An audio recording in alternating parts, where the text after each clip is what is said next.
Pada 15 Desember 2020 kemarin, tambang Rata Totok mengalami bencana tanah longsor, di mana bencana tanah longsor tersebut menimbun belasan penambang-penambang tradisional yang sedang melakukan pertambangan di dalam lubang-lubang tambang.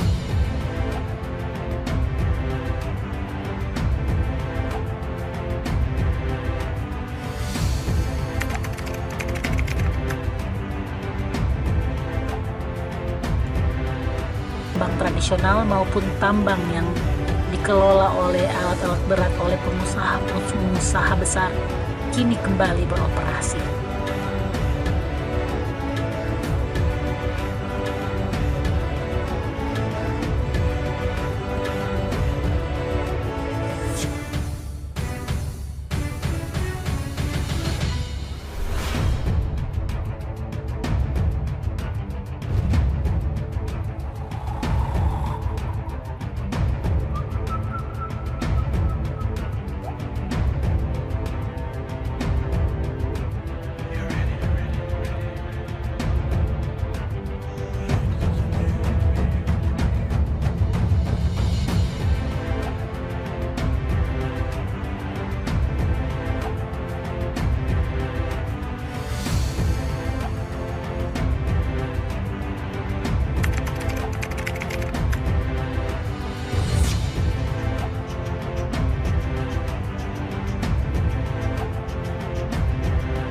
Banyak godaan, apalagi yang jenderal sudah tertibkan, yang peti-peti, yang tambang-tambang liar, itu pasti ada tawaran-tawaran. Dan jenderal menolak. Itu benar pernah ada tawaran atau gimana, jenderal? Pernah. Tawaran itu bukan pernah, Mbak, bahkan berkali-kali. Dan bukan cuma di Sulawesi Utara, dimanapun saya pernah bertugas pasti itu ada tawaran-tawaran bargaining, termasuk di Maluku ya.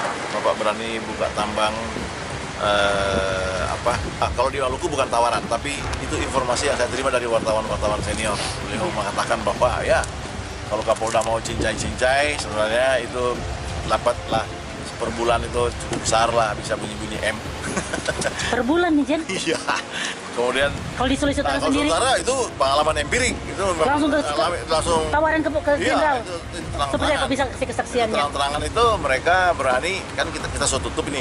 Iya. Boleh toh, bukan kita, artinya semua lah, iya. Semua melarang. Polda lah, Polda Sulutnya. Ya, ada penawaran berani, Pak. Kami berani satu pengusaha yang alat berat ini per bulan orang berani kasih 3 M. 3 miliar per bulan untuk Kapolda, jatah Kapolda. Satu orang, satu pengusaha untuk jatah Kapolda 3 miliar. Yang penting buka. Yang penting buka. Boleh.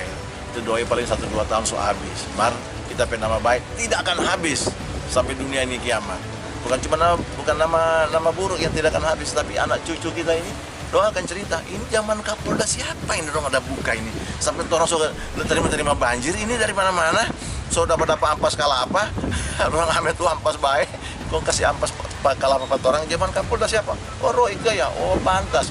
Kita nih mau suruh begitu. Maka ya itu memang tawaran cukup menggiurkan. Tapi Pak Jenderal tolak ya. Dan Pak Jenderal berharap tetap tambang itu tetap ditutup ya, walaupun ada tawaran. Iya, karena kan merusak lingkungan. Jadi minimal ada 4 yang dirugikan gara-gara tambang ilegal. Pertama tentu lingkungan rusak, ya pencemaran di mana-mana. Kemudian juga hutan pasti rusak, ya kan? Ya. Kemudian yang kedua negara rugi karena tidak bayar pajak, ya. Yang harusnya masuk ke negara tapi tidak masuk ke kantong-kantong orang lain. Yang kedua kan. Yang ketiga pasti terjadi korupsi di situ, ya. Korupsi itu setoran kemana-mana yang ilegal, korupsi kan itu, korupsi. Kemudian yang keempat pasti akan terjadi konflik antara mereka sendiri, konflik atau kriminalitas yang lain, konflik perkelahian kampung antara kelompok, antara penambang ilegal dan lain-lain. Kemudian kriminalitas yang lain, misalnya ya penganiayaan, termasuk narkoba, ya pasti akan seperti ini. Paling tidak 4 kerugian kita kalau kita membiarkan lingkaran setannya itu ya, membiarkan penambangan. Dan dari hati ke hati kita bilang ini kan lingkungan, jangan rusak. Kalau orang rusak, mungkin orang sekarang orang dapat untung. Cuma 1-2 tahun orang untung. Martu anak cucu, orang anak cucu.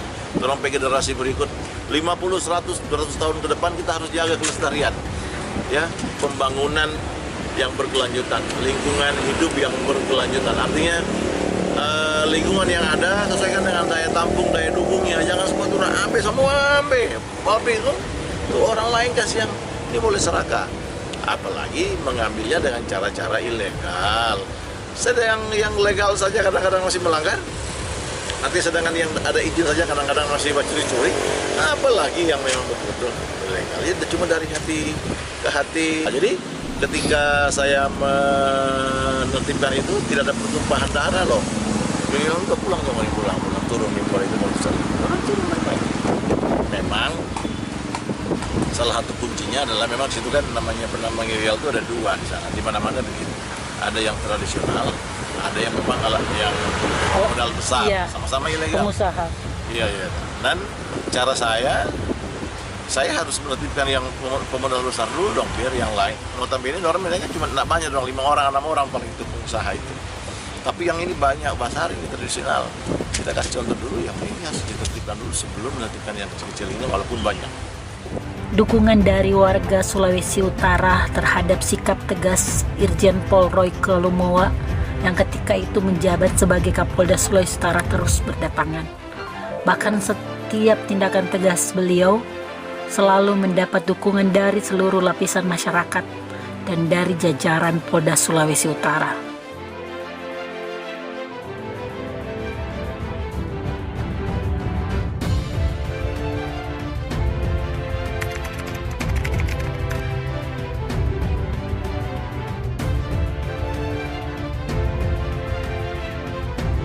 Setelah datang bertugas ke kampung halaman sendiri Manado, Pak Jenderal itu membentuk suatu tim khusus yang kalau mau dilihat memang elit karena mereka merangkum menjadi satu di setiap jajaran Polda Sulawesi Utara, di setiap Polres mereka membackup dan banyak sekali kasus yang terselesaikan atas bantuan tim ini, yaitu tim khusus Maleo. Itu kenapa? Motivasinya seperti apa dan kenapa memilih nama Maleo? Oh ya. Sekarang saya berpikir bahwa masyarakat kan tingkat kejahatan di Sulawesi Utara lumayan lah. Memang kalau dibandingkan dengan Jakarta tidak seberapa. Tapi ketika kejahatan itu terjadi di tengah-tengah masyarakat yang tidak terbiasa mengalami kejahatan seperti di Jakarta atau kota-kota besar, kan pembandingnya mereka terbiasa dengan hal-hal yang sudah aman, tiba-tiba menjadi tidak aman, kan dia tetap tidak aman, sih membutuhkan tim khusus, ya. Jadi walaupun kejahatannya tidak seberapa dibanding dengan kota-kota besar, tapi kan cukup meresahkan masyarakat, ya, parameternya di sana. Jadi saya pikir perlu ada tim khusus untuk mendobrak itu, maka dibentuklah tim Maleo yang betul-betul dia militan dan gerak cepat, ya, dalam melayani setiap keluhan masyarakat. Nah, kenapa namanya Maleo? Kita melihat bahwa Maleo itu filosofinya yang pertama itu dari anakan, dari telur, ya. Telurnya itu burungnya kecil, ya, hewannya kecil, tapi burungnya besar. Jadi dalam kekuatan yang kecil dapat menghasilkan hasil yang besar, itu maksudnya. Itu yang pertama. Yang kedua, burung Maleo itu setelah dia menetas, dia sudah langsung survive. Ya, DPI itu sudah nggak jaga-jaga makan lagi, dia hidup mandiri, survive betul ini Maleo ini, kecil-kecil cabai rawit betul ini Maleo. Jadi tim yang saya bentuk, saya beri nama Maleo atas dasar pemikiran tadi. Nah, ini kan Pak Jenderal sudah bukan Kapolda Sulawesi Utara. Pak Jenderal berharap dengan tim ini seperti apa? Yang ditakutkan oleh banyak masyarakat, karena tim ini sudah menjadi tumpuan masyarakat. Jangan sampai tim khusus ini yang jadi andalan masyarakat Sulut itu dibubarkan. Jadi itu tanggapan Jenderal sendiri seperti apa? Jangan sampai dibubarkan. Salah, sangat salah kalau tim ini. Terserah mau ganti nama boleh, terserah mau kasih nama apa kayak, tapi tim itu harus solid. Ya, silakan saja. Karena tadi saya katakan bahwa sudahlah, jangan saya bicara, bertanya masyarakat. Tanya yang tanggapan masyarakat orang yang lebih ini kan, lebih valid ya, karena mengena ke mereka kan. Iya kan, mereka yang mengalami. Ya. Banyak sekali yang mengharapkan ya, betul. Tim khusus Maleo ini karena betul-betul mereka ketika di zaman saya ya,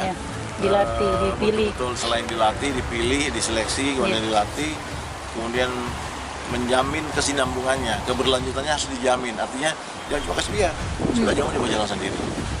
Mau ini kan maleo hidup sendiri tidak boleh juga. Tetap harus diberikan kesejahteraannya, jangan lupa. Kesejahteraan mereka harus diperhatikan. Kalau nyanda dong cari-cari sendiri langsung bubar. Bukan maleo di Menang, bukan tim khusus lagi. Rata-rata kan ada beberapa tim khusus yang saya lihat di seantero negeri kita ini, tim khusus. Wah, gak. Tapi kita minta doi sama aja. Itu bukan tim khusus, bukan tim pendobrak. Tidak boleh. Kalau minta doi Menyusahkan masyarakat. Pengen bos. Kalau mau minta terus terang. Begitu. Jangan minta bahasa apa ya, ini terkontaminasi nanti nyanda netral ya, lagi. Tidak betul. Ya, ini boleh. Siap. Jadi saya mengajarkan setiap anggota saya dimanapun saya bertugas, mari kita adil, jujur, dan saya beri contoh. Jangan bermain-main ilegal, saya beri contoh. Ya, lain hal kalau ini boleh, awas nih, kalau minta-minta doi di togel-togel ini, sementara kita baca di restoran. Ya, itu kalau gitu itu salah. Mari kita kan nyanda. Ya. Kalau kita suruh nyanda ngoleh nyanda, awas loh. Ya. Ilegal peti penambang emas tanpa izin, ini boleh. Kita pertama yang bilang tidak boleh, yang besar-besar dulu. Yang pemodal besar, ini boleh nggak nih? Nah, yang kecil-kecil ini perlahan, Pak. Karena mereka juga masyarakat kecil cuma kali-kali pakai linggis, tetap itu tidak boleh karena mengganggu keselamatan mereka sendiri, atau timbun-timbun kok mati, atau domba kelahi sendiri karena konflik, atau karena dia merusak lingkungan. Memang tidak boleh kan tanpa itu. Tapi bertahap kita sosialisasi di mana. Tapi dahulu yang harus kita tentukan ada yang besar dulu, kan dari besar ke kecil, jangan dari kecil ke besar. Sama kalau ingin merubah suatu organisasi polisian misalnya, merubah budaya nakalnya, harus mulai dari pimpinannya. Jangan soleh, awas mau dibolehin ya. Sementara pimpinan melakukan ini, itu tidak boleh hadir, tidak boleh hidup di zaman modern seperti ini. Gitu. Anak buah cuma tertawa, gak ada mana.